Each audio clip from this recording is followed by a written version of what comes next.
MDG TV, une chaîne Wint pour la cause de Christ. Mafuta Yasika, Mafuta Yasika, Mafuta Yasika.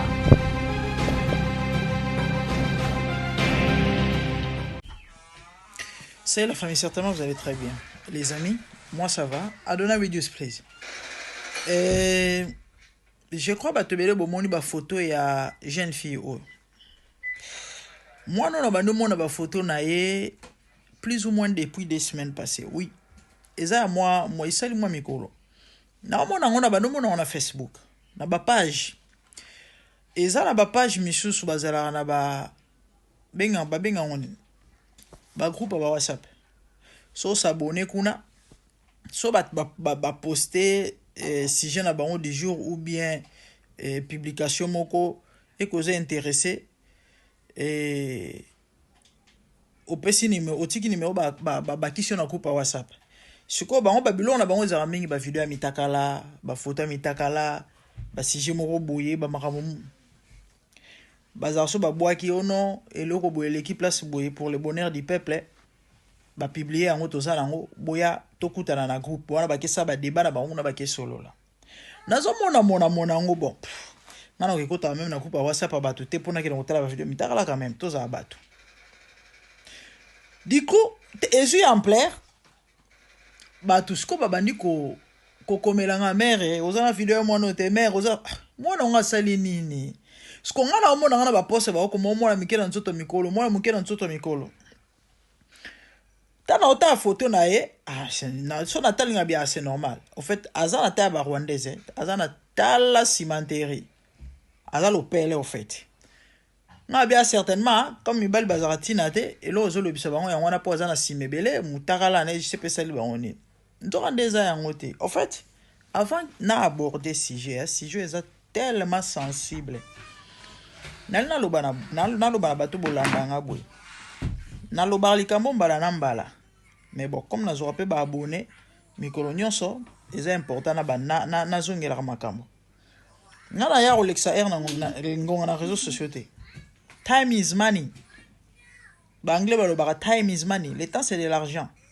Donc na quoi yate na ye ko se divertir na le ki sa tant na ba si je moko boy ko apporter l'autre côté puis après na seki et non. Nyonso nga na ya ko lobela. Peu importe forme nango. Ateza buzoba na ya kopesa kote ya batu kosunga batu e batu bele ba bikara na mamwana lobaka. Pourquoi na lobi yango? Yana batu musuba yaka. Atalika ata musu titre suki wana. Aya na commentaire afingi. Na ebi ke na ozala toujours insulté et c'est inévitable par rapport à musala na zosala mais quelque part na limpe quand même na meka ko conscientiser moi batu et des fois na vie faut aux mailler là il faut être intelligent hein cause la zoba te OK zoba asala ba conclusion sans koyoka sans komona soko moni koza na tant kolanda vidéo te le kana yo soko ye oyoki kaka topo monika titre po balobeli kambo itali mutakala du coup obandi ko finga net moi muso yo komelanga ta na sali vidéo ya frère na biso Ronique. Et pourtant na lendi si bato ba remercier nga na ndenge osakanate ya yo koma yo mambo ebika yango ya mitakala. Et j'ai compris que à comprendre ne l'autre certainement la naine pe vidéo te bon na mais la wana te na consommé déjà sur plus de 3 minutes moi no yo asalini na ba vidéo na senga te era yango moko tellement baby gardien du temple. Il faut batindela ngai mama lobela na likambo batindela nga des vidéos ya mwana bomona bota elongi na elle peut voir quel âge bota elongi na a mwana muke bato musu balobia na 15 ans bamusu balobia na 16 ans ce qui est vrai aza mineur so bo fixer et regarde botali elongi na ye bomona ki aza mwana muke aza mineur ntoka ndeti balo banzo elongi ya bala mike nzoto mikolo wana ema eloba le mag news. En fait, à ça les vidéos. N'habite à ça par plaisir, pour se faire plaisir, hein, parce qu'à omi pesa bilingue moko, hein. On a le colobon en français. Ami pesa bilingue. N'habite soit à ça par plaisir, parce que ça n'a pas ça là, on les a été de la moto. to ouais asali po sepela na habité so pe mutu asengaki ye to atindeli copain na ye to je sais pas atie caméra na ye amati likolo mbetu na ye bandeko abeta Jean-Claude Van Damme veut dire angle plat 360 degrés afungola tondolo bozoka wana sango un moment azui avandi azui maboko na ye Balthazar akosa tala liboke asoi mwano oza salite moko wankele tala liboke asoi ya poti abaki abandi komipota akokotisa maboko bandeko bolimbisa ngai pourquoi baoloba mwana moke na nzoto mikolo mais libulu manzengele te boyoka wana sango tala libulu akochaba on dirait ndoki alinga kufa ndoki akwei yale nini carburant esila kisikoyo alinga kata moto akobalola miso. Alors je parle avec une amie Léona Moi na bete leo lisolo ngabi mais c'est pas possible mwana wa muke na ngana ebisi mwana wa muke makasi boye sika bima na batata mikolo parce que comment kozala boye abina ngata mso bima na epete tam so avana na ndako esalemeli na ndako ngabi to aussi abi oui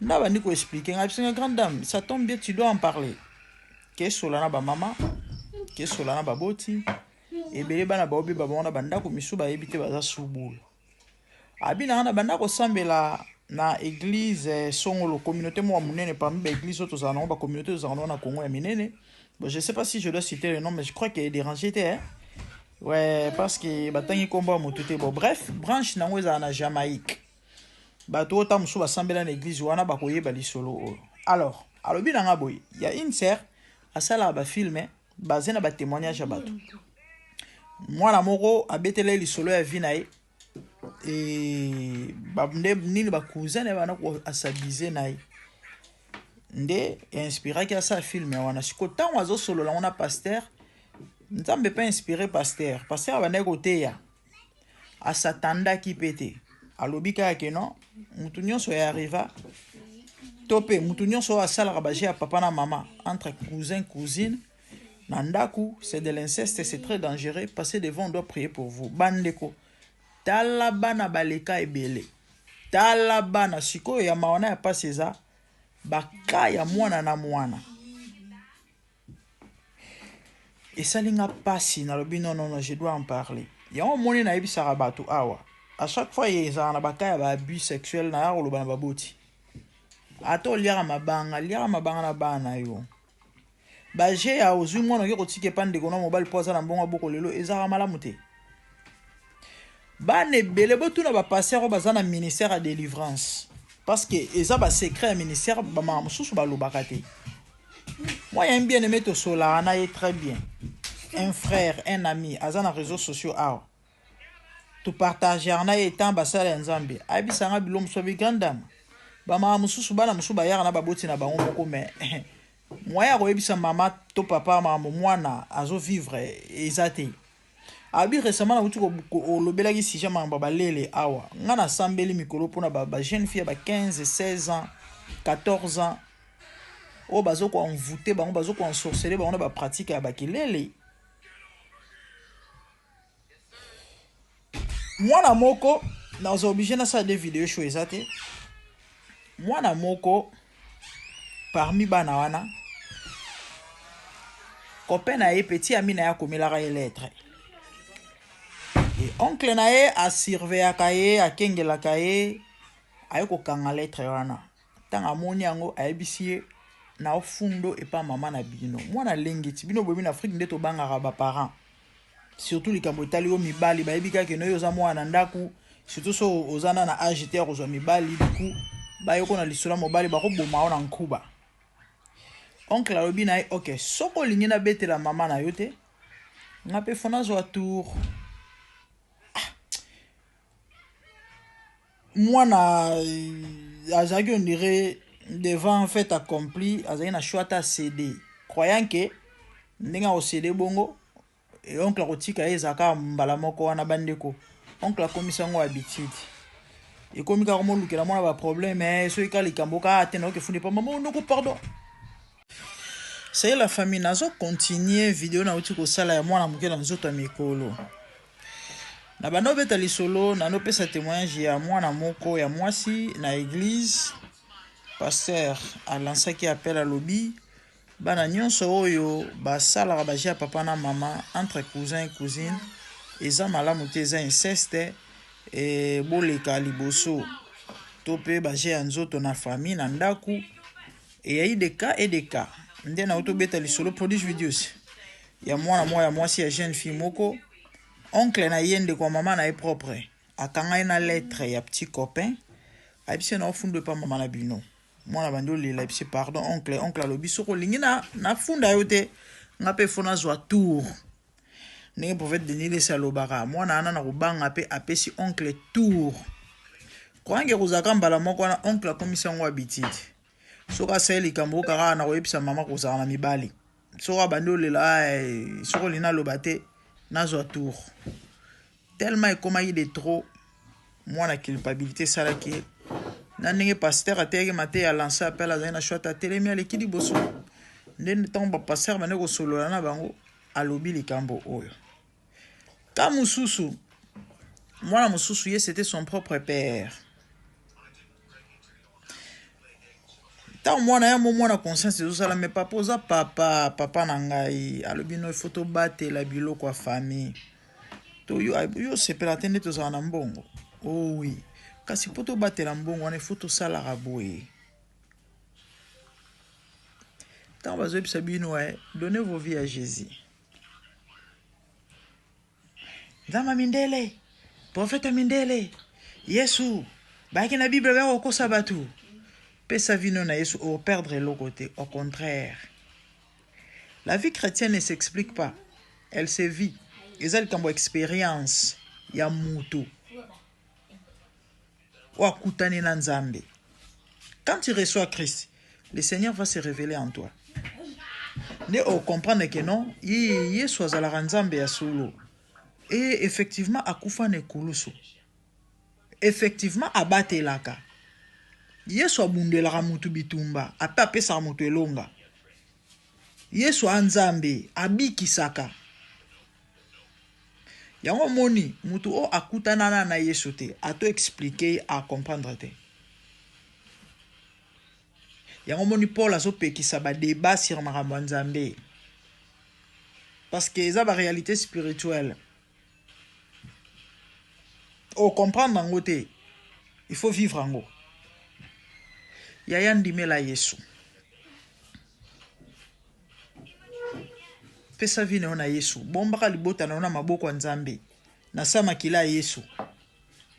Tangaka Bible, bangaka nzambe. Kobanga nzambe ngelo baka ko respecter. Ko respecter ngelo bako sala volonté na ye. Boya mabe, sala malamu. C'est tout ce que Dieu nous demande. Et sans l'aide du Saint-Esprit, c'est impossible. Oko vivre vie on a attention koyeba ke no koyibeza lisumu okokate. Il faut mon nzamba peso makasi et pour avoir le Saint-Esprit tu dois avoir Christ et Jésus. Sans Jésus c'est impossible ya ozala molimo mo santo parce que azala scellé à nous lorsque nous recevons Christ. Tala Yesu a privilège. Kozana Yesu a privilège. Na lo bango bien.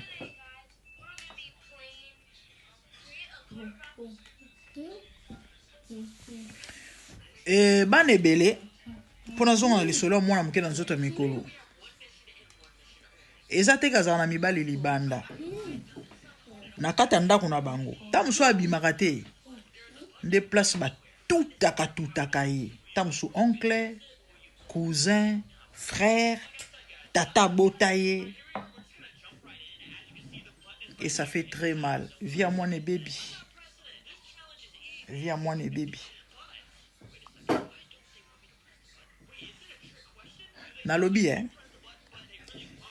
tata oyo jiba imba mwasi na ye kala ils ont un album ni bona pesa ben 10 troté Kala penza kala. Plus de 20 ans passés. Yemo ba yemba etro na ba musique. Na ba nzembo. Moi c'est na kufa na ba circonstances moko mystérieux. Ami boma en fait. Bato bele ba mituna mais moi si kitoko boya na mobali na ya bien. Bana mbongo ebele ba yembaka bango. Nini on peut nous retenir mi boma. Avant maman na kufa. Période moko kala na yebaka.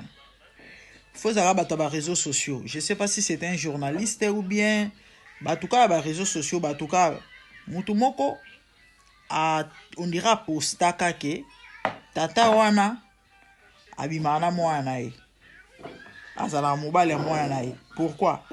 Parce que sope ba pesa na ba bisou na munoko. Je crois ba to belé oyo ba mona to mo poste on to ba yoka lisolo ba koyeba eza nani. Ngala mona on Facebook. Le papa porta ndeko wana plainte. Kenda porter plainte. Na ibite so esukela bango ndenge ni. Et il y a eu des gens au ba finga ba condamnera frère wana balobi. Il a un nom ce monsieur. Il passe à sala combo, ya ko salir mutu, ko pesa bizu na munoko za nini mindele ba pesa bana ba omba business minoko. En fait, ezaka bizuté. Certainement ndeko wana o a koma eloko wana to abeta lisolo wana amunaka bizuka ya bizu simple te ezala penza bizu a mwasi na mobali mama wana akanga mobali na ye aunguluta mwana akoka ngote mbanda na mwana nga eloko mibo esala miboma yango wana bato bele ba ebite car ne ba fuite ya masolo ezalaka. Au fait, et là, bon, maman, mon kilisa te na sena moya. Bible zoloba même na chambre na yo ko salaire to maudire roi. Même l'oiseau et l'endeke. A remis maman loba na yo. Na mokili bato yo. Yaya secret za la rate. Komiko sateo oboma mutu azala to zala yo moko lokuta. Yonde mutu ebiga ko zala yo moko. Milimo mona. Et ba ko témoigner. C'est ça. Bino bon via kabatu. Anambongo azabo oebite na priya nini les mystères de plusieurs sonorités bason toyoka na musika gloire renommée mbongo nini kombo boebite bomba nini na senango. Il y a des mystères cachés. Il y a ba mambo oyo batu bakomona te bakoyoka te pe bakosala te ya somo tout ça parce que batu bana besoin mbongo batu bazana. Et nous avons un congé de semaines. Et aussi, là, nous avons la semaine où c'était prévu. Nous avons une émission très importante sur la spiritualité parce que si on a le membre spirituel, et c'est une concentration à ma cas, c'est parce qu'ils ont un retour. Et live, si on a aussi un live, on a un live sur mariage. Oyo, batuba ko bala na moi ça koufi après quelques jours. Na auto mon a posté mon mikolo tout cas mikolo quelques jours à passer. Il y a un mobile moko et à Bali moi siné après une semaine à koufi. En fait, babana est déjà revivre. Oui, ça va parenthèse hein, juste pour mentionner sur les choses spirituelles. Bon, je vais pas en parler des pères qui na si sa vidéo sans que na loba mon a na besoin loba. Déjà parmi ba live off, c'était prévu na lobe la main. Ah, bon, nzamba zora lokum. Na bela ki grippe betenga semaine liboso ya makasi. Na week-end na oki bien semaine mi balé à partir ba mardi mutu e bando beta. Ouais, ne permettre ki ngate. Na sala ba émission ana. Mais je sais que le Seigneur va permettre. Je vais parler sur l'inceste. Mon inceste et à Babylore ba famille africaine vivaka. Mais à ba secret à ba famille. Mama ebi, papa ebi. Mais ba loba te ba loba te pe ba loba ngote. Pour ba ebi le pourquoi ba loba te. Na ba dos ba vidéo ba nini belé ba lien belé sur mambo. Les gens qui rappellent mon nom au salanga, va en parler. Que Dieu nous aide. Mon ami, tous sont de ma voix. Obika inceste. Lukan Zambi. peut-être ba condamné ils aura faute na yo teta moi na so azan à 16 ans beaucoup condamné était sur inceste sur acte sexuel pardon mundela azobate bon faute de temps j'en parlerai parce que bana bele ba fingara ba on bazoba.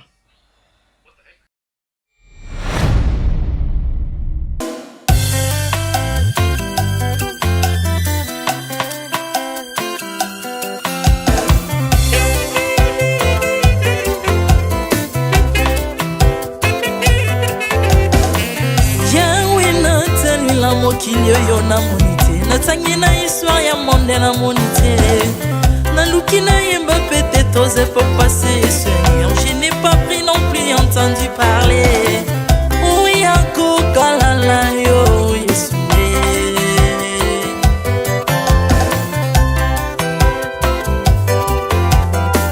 même dans domaine ya sorcellerie nationale atana yo international papa na yo kisangwa banzamba mokili yo mokota kufa se kwa lokola yo Yesu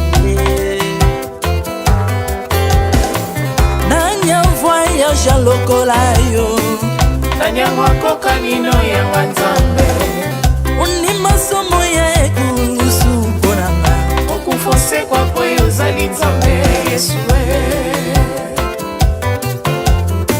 nzambe moneno kitana tanzoto poyo bikisanga okitana se pozwe sikananga ofuta nyongo na nzambe nanga Yesu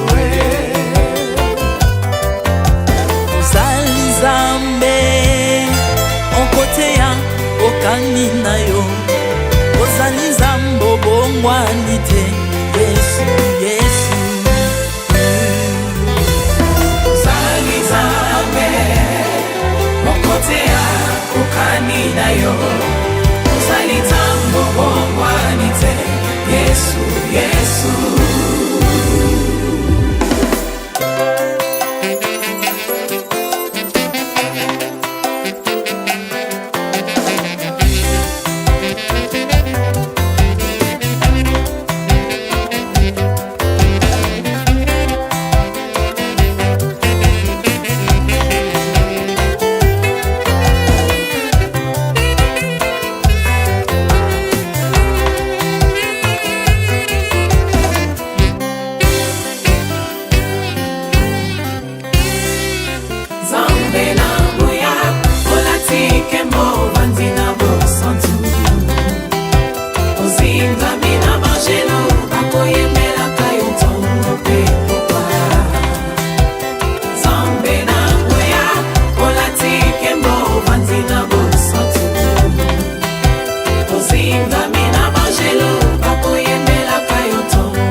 ozali nzambe na bomoi papa ozali nzambe na bomoi yawe ozali kondi oyo esimba bomoi nanga ozali nzambe oyo abikisa maladi nakokende wapi nzambe soki na yo te likolo evangelo na yo yawe mabele nyatelo na yo ozali nzambe ozali nzambe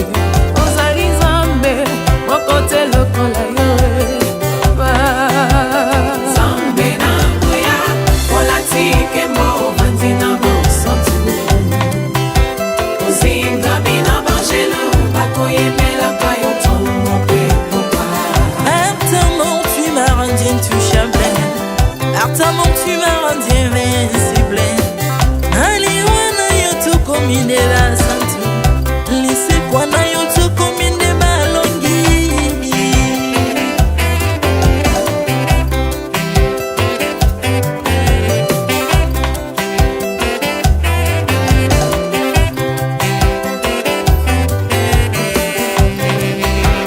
nzambe na nguya olatike mbo bandi na bosantu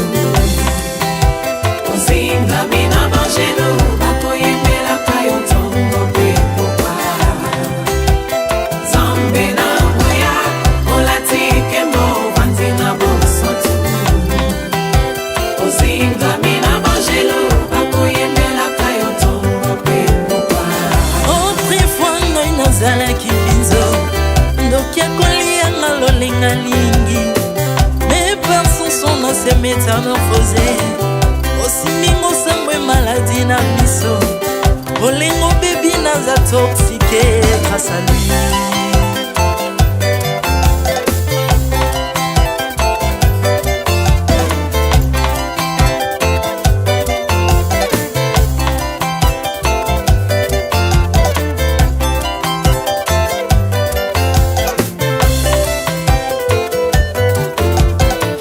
Bien-aimé, alléluia. Ezena tata moko azalaki nzambe ntango akufi badepsine balobi keno akosekwa mpo nzambe bakristo pasi alors mpo bafasilite lisekwa na ye bakunda ye motu libanda mpo ntango akolamuka abimakeli mbala moko mais comme nzambe na biso alinga kokambola gloire na moto te lobi nango na ntongo baya kokuta bangulu basepelisa motu ya nzambe na bango yango bien aimé bato wana bakoma oyo biso toliaka ngulu te po milimo mabe ekotaka na ngulu mais soki bino boliaka ngulu te po milimo mabe ekota na ngulu bomelaka mai te po milimo mabe ekotaka na mai yango tokumisa nzambe po akufa asekwa avandi na loboko ya tata mpona kolinga sele mpo na nga na yo